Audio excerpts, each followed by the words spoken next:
If we don't know how that car operates, we have to look at the manual and determine how to look at it. God gave humans a manual also, which is the Bible. So in order to understand our purpose, who we are, then we have to go to the manual and ask God to show us through his word who we are, what purpose he has given us as individuals. And I'll stop right there. Wow. I know you like me. I was just sitting back and I was listening and my mind was going. I was like, that is such great information. That is a deep conversation, and he made great points. But one of the things that I want to pull out that he just stated before we go to our next song is that he talked about meeting the people and establishing a relationship. And for so long, as he stated, we give, but we never established a relationship with the people that we're giving to. So they only see us as for lack of a better term, a cash cow in the form of food and money, where they can take care of their bills that maybe they haven't been able to take care of. They're using the church and the church Christian kind-heartedness as a tool or an avenue to take care of their own basic personal needs so they can take care of their wants in a later form. But that's key, and we're going to discuss that in a little while about that relationship part, because it's relationship versus religion. And we're going to listen to a song right now by the Dallas Fort Worth Mass Choir. It's one of my favorite songs. My mother introduced me to this group some 5 or 6 years ago. And it's a favorite song of the church. It's called Pass Me Not. But their rendition of it is just so wonderful. Just listen.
All right, wonderful. We're back with a better you right here on the Life Enhancement Radio Network. I'm so glad once again to have my special guest, my father in the ministry, my father in life, the Reverend Dr. William O. Greene Jr., visiting us all the way from Newport News, Virginia.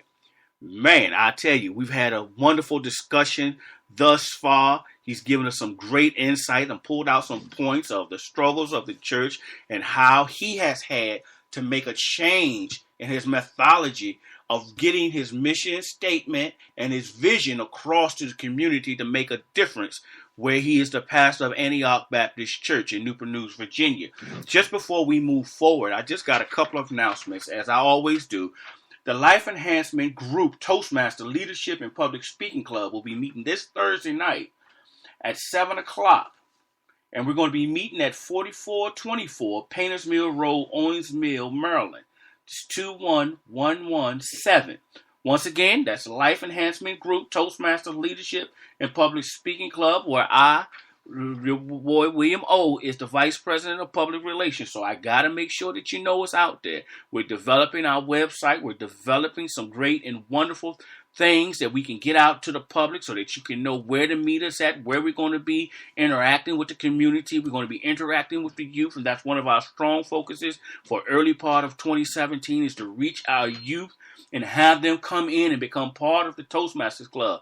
And what the Toastmasters Club will be able to do will be able to help your young people speak more clearly, more professionally, that they'll be able to get a better job as well as a better handle on being able to talk to the public as well as their professors and as they go to school. We know that in today's society, your presence and the way that you're able to influence people and the way your persona is what makes the difference whether you get that job that you're going after or you get a job underneath the job that you're qualified for. So what Toastmasters does, we'll help them to speak and help them develop their leadership skills and their public speaking. So we encourage you to allow your young people, allow yourself to come on out. It even will help you if you're not into the corporate world, but help you in your everyday life as well as in your church. That's the Life Enhancement Toastmasters Group. We'll be meeting at 4424 Painters Mill Road, Owings Mill, Maryland. 2117. The phone number to contact us is 443-240-2024. Also, I want to encourage you to listen to the other shows right here on the Life Enhancement Radio Group. We got the Life Enhancement Radio Show that comes on every Friday night. That's Brother Leroy and Sister Lenice. They are so wonderful about what they're doing. Their vision that allowed us this opportunity to be on the radio to share with you. And then we have music. There's a message in the music. It's one of the other shows. Then my sister shows come in. A Sister Girl Session. That's My Song. The Compassionate Kind. True to the T. Let's Pillow Talk. We got Conversations with Deborah Franklin. All wonderful shows. And I tell you, these sisters, they are bad. These sisters are off the chart. They're so good. They even got me listening to them every day. I'm trying to remember when everybody comes on. But in order to do that, all you got to do is go to lifeenhancementradio.com. Click on shows. It's got the shows. It's got what the show is about. It got the times of the shows. And then, of course, every Saturday morning, I, your boy, William O., will be right here with you from the 10 o'clock to 11 o'clock hour, giving you insight not only on how to become a better you, but also how to become a better Christian. And we don't use that term loosely anymore. We're going to bring it back into focus of how God intended us to use that terminology of Christian. Now we're going to get back with our special guest, the Reverend Dr. William Greene. And before we left on our break, we were talking, you said some things, and you brought up developing a relationship. And I understand that it's so key to develop a relationship with the person, because in the physical realm, we can get into religion as well, like we do in the church, and never develop a relationship. And I know in the church, if you develop a religion, you don't necessarily develop a relationship. Am I correct on that? You are very correct. And when we form relationships, we have to look at finding things that we have in common. I share with our leaders and membership at whole that when people come to our church, or when we meet people in the community, don't try to cram the church down their throat to begin with, but find out if you have things in common. Begin a conversation, build a relationship, a friendship. Find out the needs, the hurts, the pains of that person.